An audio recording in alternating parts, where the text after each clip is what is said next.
Good evening and welcome to Glutathione Authority. It is December. It's Santa Claus parade today.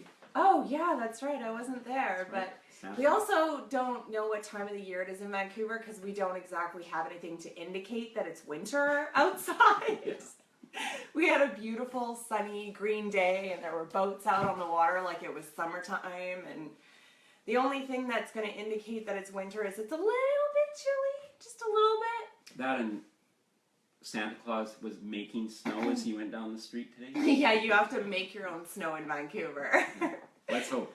Oh gosh. So I'm Harmony Woodington and I'm nursing a little bit of a cold. I'm taking my glutathione twice a day to boost my immune system. I mean, optimize my immune system so I can get over this quickly.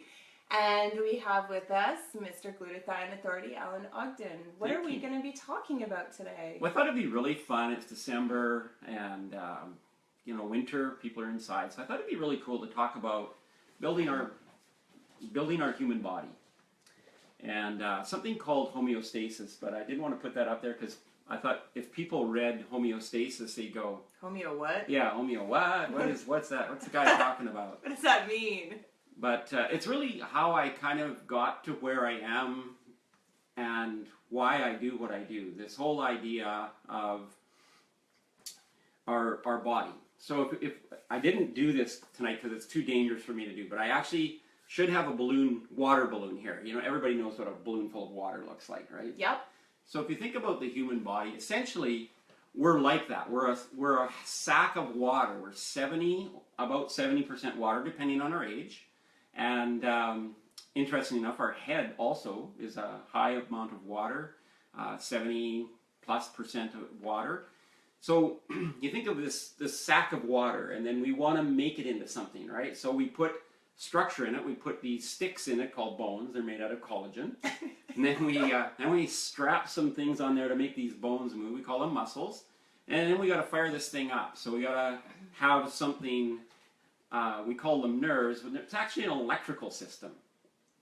And the electrical system has interesting things called neurotransmitters. So those are actually chemicals that send signals to our electrical system that tell our bones and muscles and everything how to move. So it's really a fantastic system. From a medical point of view, when we're if something goes wrong with that system, we look at it, we figure out what's going wrong, and then we try to fix it with, well, sometimes surgery. Yep. Sometimes surgery will fix it.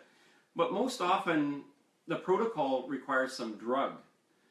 And that's I used to be a pharmacist, and I started to question why we were trying to fix everything with this system. It's made of water, it's made of protein, it's made of these neurotransmitters or hormones. It's made up of an electrical system. Mm-hmm.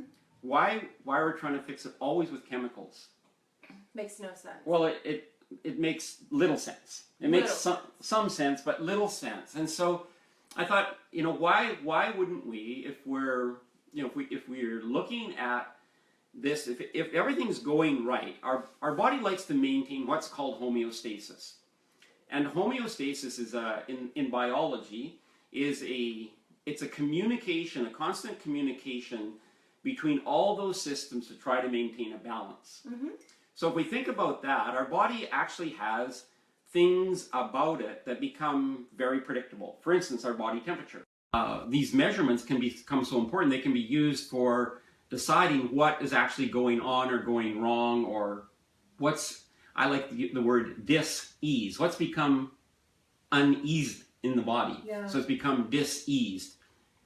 So our core temperature, our blood pressure, right? We have a measurement. It should be within this range. If it's lower than that range, then, we look at that. If it's higher than that range, we look at that. So this homeostasis, so this constant communication between all of our body systems becomes really important. And when it gets out of whack, something shows up. So we call that a disease. And then we give it all sorts of labels and names and stuff. And whoever, categorizes the most symptoms about something usually gets their name put on it. Like, Hashimoto's or Sjogren's, or some doctor defines something that he's looked at over a period of time, and then they call it after him. And then that's a defined set of, so we have these measurements, this is how we think the body should be. We call that, that's the predictable thing, and hopefully our body will stay within that. And then when it gets outside of that, then we begin to believe that there's something wrong. Yeah. Now, I'm not sure that we have all those measurements right. That's the first thing that I started to question, right, is what is really high blood pressure, what's really low blood pressure, what's really high cholesterol, and some people what's really low. We're all supposed to fit into this pattern that makes everybody the same, but we're all really different. Yes.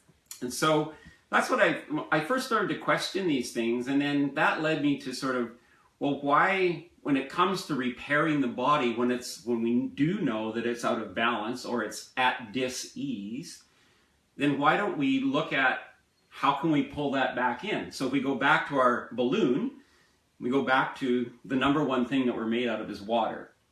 And I know that a lot of people, they don't like to drink water. Yeah. They like to drink liquid. Yeah. They like liquids, but they don't like water. And yet that's 70% of what we're made up of. And, for many, many years, when I first started really thinking about taking care of myself, one of the things I decided to do, I met with a water scientist. That's all he studied. Wow. That's all he studied. That would be a cool conversation. It was a very cool conversation. This is a man who's dedicated his life to actually trying to understand water, because in nature we don't even really know what water looks like. We don't know the real structure of water. We know it's H2O, but how it exists and how it moves and all of that kind of stuff, it's still very... and the fact that we've just learned recently that it actually can hold memory. Can hold memory? That's amazing just to think about. Yeah, mind-blowing. Mind-blowing, yeah. So keep that in mind, because that's going to be part of our conversation, right? So because water can hold memory, that becomes really important overall in the maintenance of our health. So one of the things I started to do many, many years ago was that after meeting with this scientist and talking about how our water... what the obligation of a municipality is to deliver potable water, and potable just means bacteria-free, or something, you don't want something living in your water. So they put stuff in it to kill living things. Get my point, right? So then we drink this water that already has stuff in it to kill living things, but we're living things, right? So one of the very first things I did was, many years ago, I decided I'm going to drink only filtered water. Try to get all the chlorine out of it, try to get the fluoride out of it, try to get a lot of the stuff that's added into the water, get that out. In 2010, that's not very long ago, it's only 6 years, almost 7 years ago, but in 2010 they did a big study on water here in Canada. And they picked major municipalities, the Lower Mainland was one of those, and they tested, the inquiry actually was to test for pharmaceuticals in our water, because they were noticing that fish were having some challenges. They were growing eyes on the same side of their head, and just little things like that would make you curious, right? So they tested water for pharmaceuticals. They tested for 105 common pharmaceuticals, and they found traces of all 105. Oh, man. Now, the reason they didn't find more is because they didn't test for more. Oh, jeez. That's scary. But here's the thing. Once they're in there, we don't have any methodology of getting them out. Like, once they're in the groundwater, there's no way. People flush their used medication down the toilet or whatever they do with it. It's there, right? So it's in our water. So that's one of the decisions I made a long time ago, was just to drink filtered water. Simple thing to do, really easy thing to do. And to drink lots of it. We need to keep ourselves hydrated, even though we live here in a climate that generally is considered wet. Yes. Rainforest. Rainforest, yeah. People call this the lower Rainland. Stuff like that. We're still, because we're maintaining that homeostasis, so we're adjusting our temperature all the time. So either we're warm or cold. We can be sweating without even really knowing about it. Our body's cooling itself, and it does that by releasing moisture, because when moisture then is evaporated off our skin, it cools us down. We can be doing that without really even be conscious of that. And people who live in really warm climates, of course, are aware that they sweat, but they don't realize that over a period of time, their body actually gets used to that. Once again, it loves homeostasis. It loves to keep things the same. So it will actually get really efficient at releasing water out of your skin, and you won't know that you're sweating, but you're dehydrating. So that's one of the things, when you think about we're 70% water, that's one of the things that I think is just really critically important. And especially during the winter, we're inside a lot. We're not getting much, exercise, unless we're... Everybody wants to snuggle under the blanket on the couch. That's right. Like I've been doing. Yeah, so drinking lots of water. And I think a little rule of thumb that I've used for a long time is whatever body weight you are, just kind of in pounds, just kind of take half of that in ounces and drink somewhere around that amount. So I drink about 80 ounces a day or something like that. But just making sure, and it's something that you have to kind of teach yourself to do, because we don't drink a lot of water. And when you start taking more water, all of a sudden you need to be by a bathroom for a while because your body is flushing it. And it was interesting because when I did a particular health plan, he had us kick up our water intake, and he was talking about how the body actually, because it's so dehydrated, it takes a while for the body to actually start absorbing the amount of water that you're intaking. So for the first little bit, it's going straight through you. Yeah, once again, homeostasis, right? Yeah, it's amazing. We're fighting every time we make a change. We could talk about why it's so difficult for people to lose weight. Yeah. That's one of the reasons, is your body loves, it's in a state, and it's a body at rest stays at rest. Yeah. A body in motion stays in motion. That's a law, a physical law. So, so we have this, so you're right. When we start drinking water, it takes time for our body to actually accommodate cellular membranes to go, hey, wow, you're going to drink that water? You want me to absorb it? You want me to stay hydrated? And so, that's one thing. So just the water. Then we think about the protein that's, we put those sticks in the balloon to give it some structure. That's all collagen. So our bones are made up of collagen. Years ago, people used to boil the skeleton. When we were basically an agrarian or farm type of community, we didn't have big cities. People would use everything they could of the animal. Absolutely. So they would boil the bones, and they would scrape the gelatin off the top, and they would make things out of that, and not realizing that was actually gelatin. That's the composition of your bones, and that's what your bones are made of. And that's why I love like the little probitas that we have here. That's collagen protein, and we can't eat collagen. So we're not like animals. We can't eat collagen protein. We can't chew on a bone. It doesn't mean anything to us, a bone. Yeah. It doesn't mean anything to us. And collagen has to be pre-treated. So it's one of the few proteins that is pre-treated and becomes identical as so this collagen protein is treated with enzymes, fruit enzymes. Yeah. Breaks it down, and those peptides and amino acids are identical to what's in the human body. So when you eat that collagen protein, it's very, very well absorbed. It's quickly absorbed, and it goes to work right away. And I've had lots of people who've had aches and pains and all that kind of stuff. They start taking collagen protein, and they're like, wow, I can't believe what's going on. Well, you're giving your body the amino acids that it needs to actually repair that you weren't getting with other sources of protein. So proteins became very important, and we really didn't understand that many of the illnesses that we suffer in old age, maybe up to 60 of them, are actually protein deficiencies. Wow. So a lot of the things that we struggle with in our old age is because we haven't, and it's interesting, as we get older, we tend to eat less protein. We tend to eat less meat. We tend to eat less. Number one, it's complicated. You have to cook it. And if you're living alone, who wants to cook a roast when you're living alone? There's so many schools of thought out there, too, that are very much boycotting the idea of eating meat as well. Yeah. And telling us that it's not good because of the way that the animals are being treated and such. And, just other schools of thought that just want people to stay away from any type of animal products altogether because they think it's healthier. That's a whole topic in itself. That is a whole topic in itself. Yeah, we are omnivores. We always have been omnivores, and while I disagree totally with animal cruelty and so on, the fact is we are omnivores. There are proteins that we need, and that's where they come from. We should have a topic Strictly speaking about how amino acids, proteins have affected the development of our brain. Yeah, we could have a topic about that. We could just speak about that. We could. That's huge. That's a huge topic.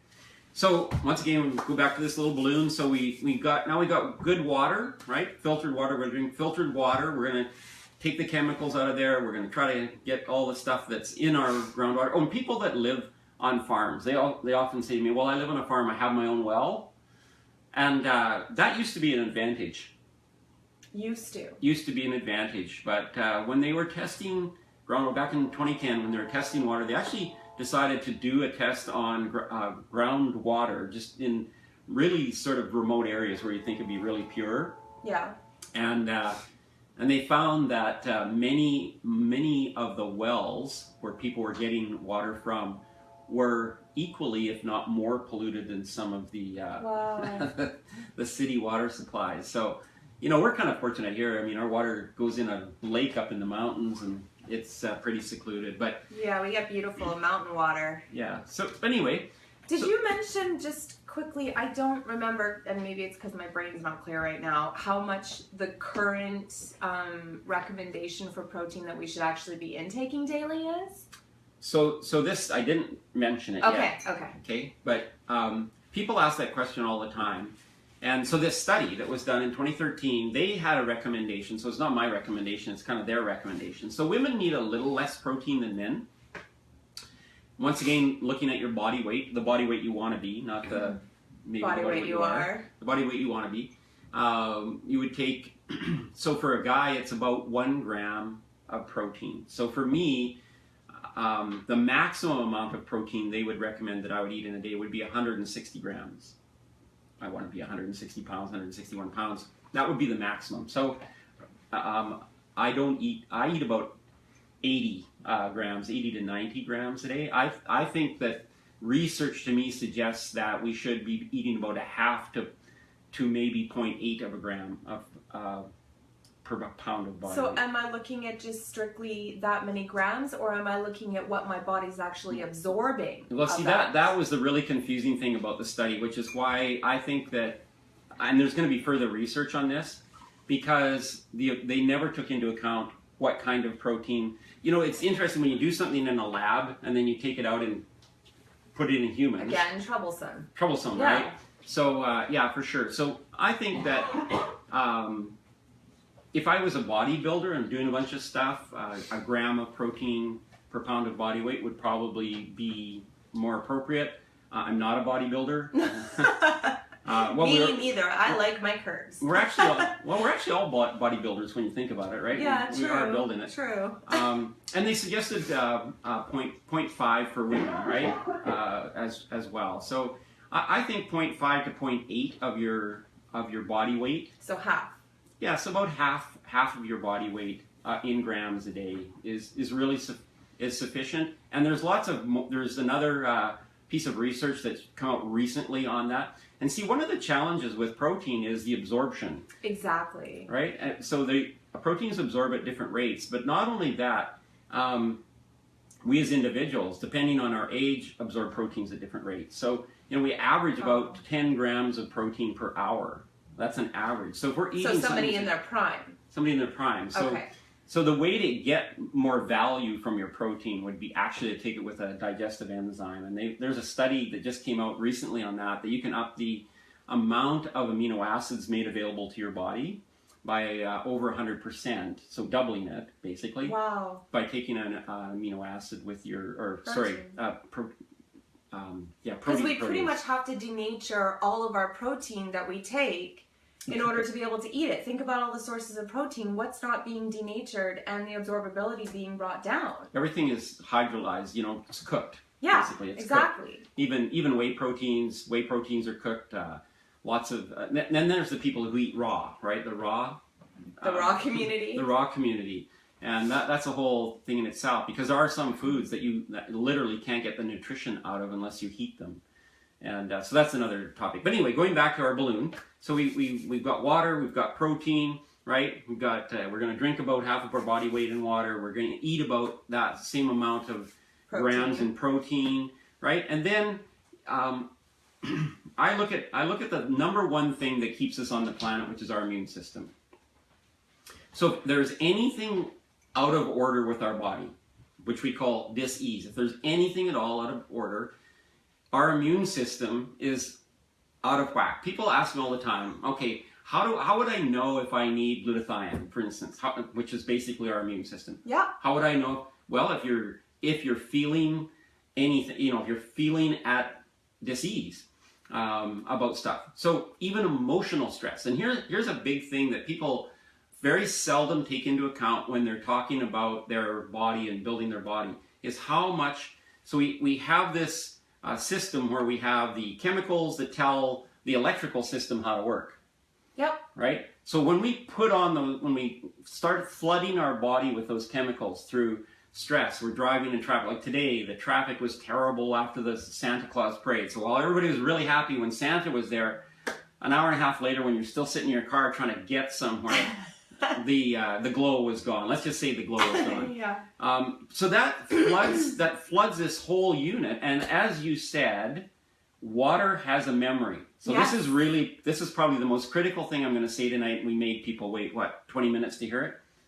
Got to keep them in suspense. Got it, yeah. So when you continually flood your body with, and it comes from thoughts. We think about stuff, right? We Yes. worry. Okay, so worry is a state of mind. That floods our body with a certain amount of chemicals. Eventually, our body will customize itself to that or accommodate to that. So it will say, okay, this is the way she wants it to be. So now it will automatically upregulate or downregulate some of those chemicals in our body. So some of them that should be not in our body all the time are now in our body all the time. For instance, cortisol. So that's the stress hormone. So if we're constantly worried about this, worried about that, thinking about this, stressed about that, our body will say, okay, well then we're going to just keep putting cortisol out there. And what that does is it puts stress on the adrenal glands. When there's stress on the adrenal glands and we start to run out of adrenaline, it puts stress on our thyroid. One of the fastest growing states in women is Hashimoto's. Oh, yes. Lots of people now, they got Hashimoto's disease. Hashimoto's is the end result of this whole thing going on, right? Where you have a maybe subclinical level of cortisol in your body at a constant level. So you're a busy person, you're a busy mom, you're busy doing this, you're busy doing that, you're worried about this, you're worried about that, you're trying to get all this done, you're not really sleeping, and you have this high level of cortisol. Cortisol fatigues your adrenal glands. The adrenal fatigue then starts to pull on your thyroid, which was never meant to accommodate for a stressed adrenal system. Yeah. Will try to kick in. It doesn't. Then it gets into your pituitary system. So it literally tips the balance of chemicals, that tips the table over. Yeah. And so then, remember that we're a bag of water, and water has memory, so it starts to remember that. So then we decide we're going to make a change in life. We're going to meditate, we're going to do yoga, we're going to exercise, we're going to eat differently.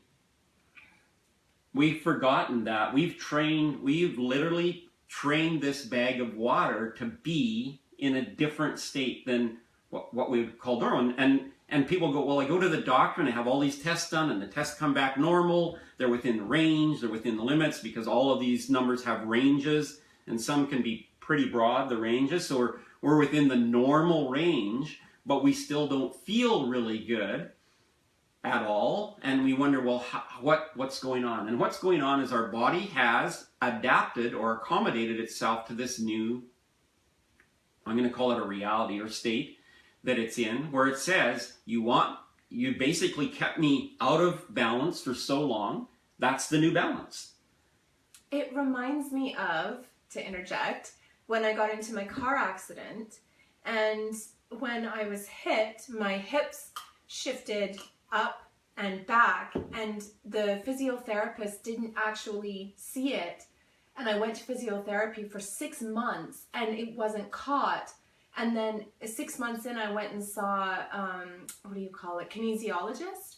And immediately they tested to see where my hips were at, and she was like, how are you walking? Right. And she's like, aren't you in pain? I'm like, no, I don't even notice it. And it took a year of stretching and exercising and everything to actually get my body to realize that the state that it needed to be in, which was healthy, was to have it be like that. Because every time I would stretch after my workout, it would want to go back to that state of, even though it was dis-ease and it was not right, the alignment wasn't right, because it was left in that wrong place. For 6 months, it adapted and went, this is the new normal. Yeah. Right? Yeah, and our body does that. So then we go to the doc and we say, hey, you know, I got da-da-da-da-da, I don't feel good. They do all these tests, the labs all come back, nothing shows up. But you know inside of you, and you want to make changes. So, you know, on my way over here, I'm talking to different people, 2 or 3 different phone calls, and people are like, you know, this is going on with me, this is going on with me. How do I get that back? And what I'd like everybody to know is you've got to give yourself time. Yes. Right? Now, we want to be out of pain right away. We want those changes Everybody to wants happen. the quick fix. And drugs will give you some relief from that. That's you know, that's one thing they will do. But we've got to literally get our body to say, okay, this is the new state. The new norm. It's the same with losing weight. You know, there's a really good friend, and she's lost weight lots of times. I just think of my mom. She went to the doctor one time, and they said, the doc says, have you lost any weight? She says, yeah, I've lost about 1,500 pounds. And, you know, that was just her yo-yo of up and down, of losing weight over her lifetime. You know, because she never could stay long enough fixated on this new state that she wanted her body to be in to allow for that accommodation so that everything would balance out. We've got these set points in our body, sort of like our temperature. So we've got a weight set point that's been set. We've you know, a level of physical activity, all these things. So, you know, people tend to jump into things and they want to make fast changes, and then when their body reacts back at them by getting sick, or by hurting more, or by gaining weight when we're supposed to be on a diet and losing weight, and our body starts to gain weight, they go, you know, what's wrong, or what's wrong with me? And it's just it's the fact that you've been in this situation for long enough that your body memory goes, that's what you want me to do. It resets everything. Yeah. And you have got to give it time. Yeah. You've got to give it time. So I like to tell people, like, just start giving your body the nutrition and give it time. Start drinking filtered water. Start, you know, using something to increase your glutathione level. Give yourself good protein. Make those dietary changes and give yourself time. It's going to take time, and you can't hit the gym and be fit next week. This doesn't work that way. Your body's going to kick back. Like, you know, you're giving all these suggestions, but I find that when people tend to try to make too many changes at once, kind of like the new year coming up, everybody creates a New Year's resolution. That's why I wanted to talk about this now. Yeah, and what happens is you get all motivated, and you go to the gym and you last about a month because you're running on willpower. And willpower is about 5% of your mind. Your subconscious mind, which is controlling everything else, is 95% of your mind. So 95% of your mind is controlling your state. It's deciding what is the norm, what you're talking about. Right. And then you go in with that 5% and think that you're going to be able to battle 95%. It's a losing battle. You will not win with willpower alone. And with trying to biting off way more essentially than you can chew.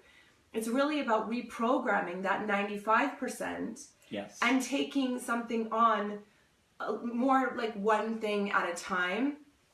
Do that one thing for a month. Reprogram the subconscious mind, the state of the body, to adapt to that, and then bring in something new. Yeah, we talk about leading our best life all the time, and you know, we talk about nutrition, and we're going to do, and it's great. Nutrition is good, but we do have to. You know, here's the second most important thing I'm going to say. So people that stayed on the event or came on late, here's the thing that makes us different than any other creature on Earth. There's two things. There's only two things that actually make us different from animals. Do you want to guess? Do you want to? What's the other? We're conscious beings.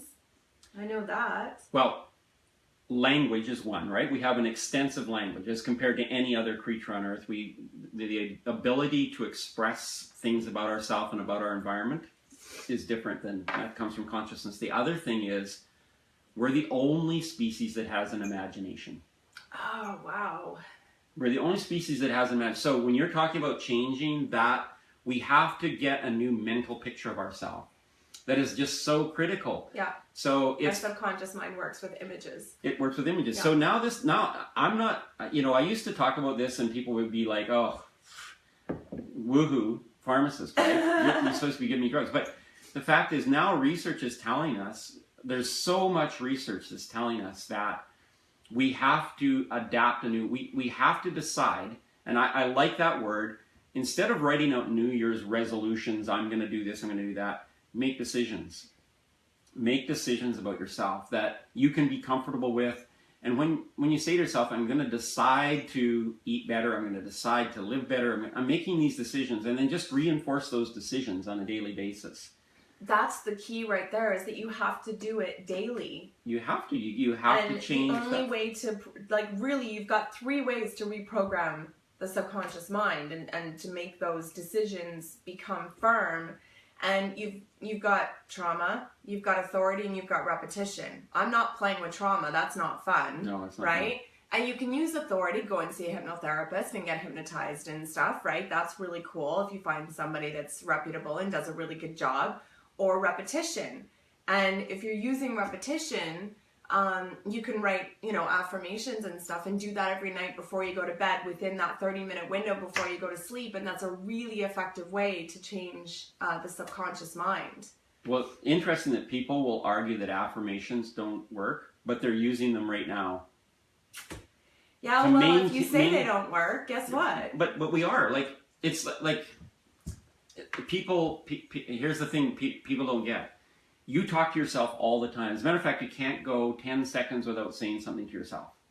Yeah. Yeah, totally. You're right. See?